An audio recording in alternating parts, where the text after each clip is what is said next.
અત્યારે તો પૈણાના 5 વર્ષ, હું 5 મહિનામાં છૂટું પડવું એ કઈ બહુ મોટી વાત નથી રહી. એક જગ્યાએ ડેસ્ટિનેશન વેડિંગ 150 થી 200 કરોડ રૂપિયા ખર્ચા, સુખી માણસ લગ્નમાં.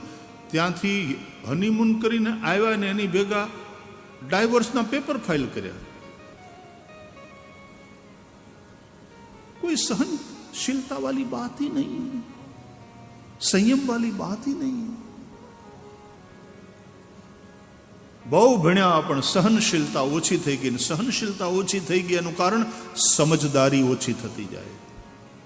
ડિગ્રી ઊંચી ઊંચી પણ સમજદારીનો અભાવ.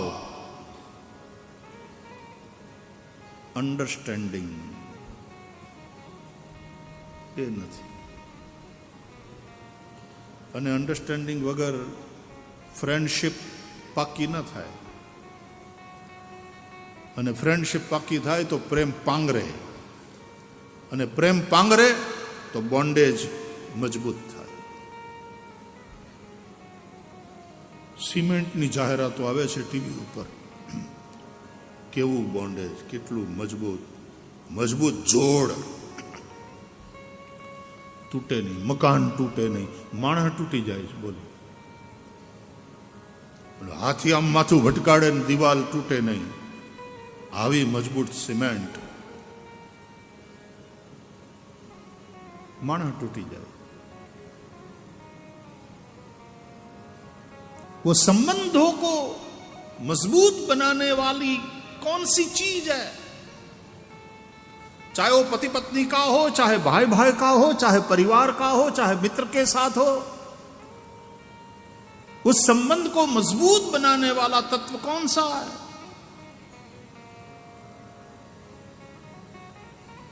ये अंडरस्टैंडिंग અને ટોલરન્સ એ નહીં હોય તો ટકશે જ નહીં. હું શું કામ સહન કરું, આ એટીટ્યુડ. એક જણાને પૂછ્યું, તમે સંબંધદાર છો? તો કે હા. તક તો દુખી હશો? તો કે હાવ હાચું. જે સમજદાર હોય એ સહન કરે છે, પણ એનો એ ત્યાગ એ ઘણીવાર સંબંધોને અને પરિવારને ટકાવી રાખે છે.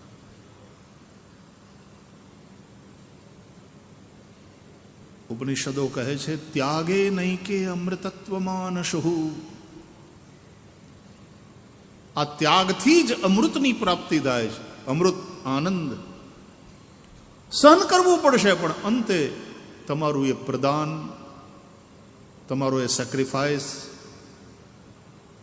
બહુ મોટું કામ કરશે ને એનો તમને આનંદ આવશે. પછી કોઈ તમને જશ આપે કે ન આપે, નહીં તો ઘણી વાર પાછું અમે આટલું કર્યું પણ કોઈ અમને જશ પણ દેતું નથી. જશ માટે હું કામ કર્યું? બેન જશુમતી, તું પોતે જ આમ જશુમતી છે. કનૈયાની મા બંને આનંદ ગંધ તારા ખોળામાં રમતો હોય, જશુમતીને એનાથી બધું બીજું શું જોઈએ? બીજું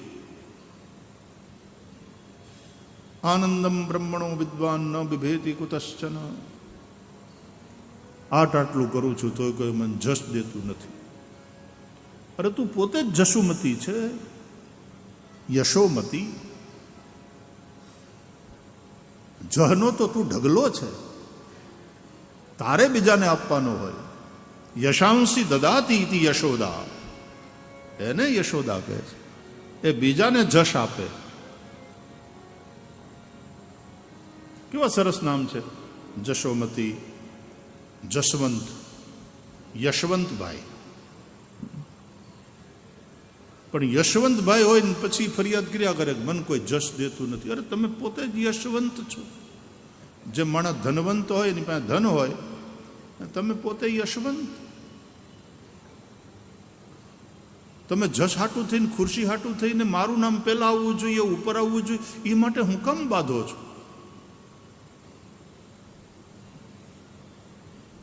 त्याग तुम्हें भीतर से तृप्त करता है. त्यागे नहीं के अमृतत्व मानशो. ત્યાગથી જ એ અમૃતની પ્રાપ્તિ થાય છે. એ આનંદ, એ સંતોષ, સેટિસ્ફેક્શન. કોઈ મને થેન્ક યુ કહે કે ન કહે, પણ મને મારા કામથી સંતોષ છે, મને મારા કામથી તૃપ્તિ છે.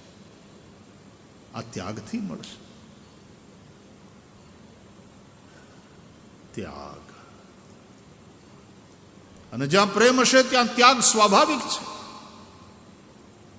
ત્યાગ એ પ્રેમની શરત નથી કે તમે પ્રેમ કરતા હોય તો તમારે ત્યાગ કરવો જ પડે, કન્ડિશન છે. નો, ત્યાગ પ્રેમની શરત નથી, ત્યાગ પ્રેમનો સ્વભાવ છે.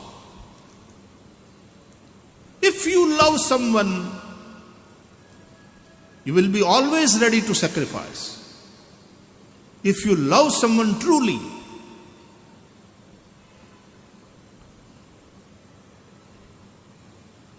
ત્યાગ એ પ્રેમનો સ્વભાવ છે. એક માં પોતાના સંતાનને પ્રેમ કરે છે એટલે પોતાના સંતાન માટે પોતાની ઊંઘનો ત્યાગ કરે છે અને ઉજાગરા કરતી હોય એના માટે. પોતાના સુખનો ત્યાગ કરીને છોકરાની વાહે વાહે દોડતી હોય. કેમ? પ્રેમ છે એટલે.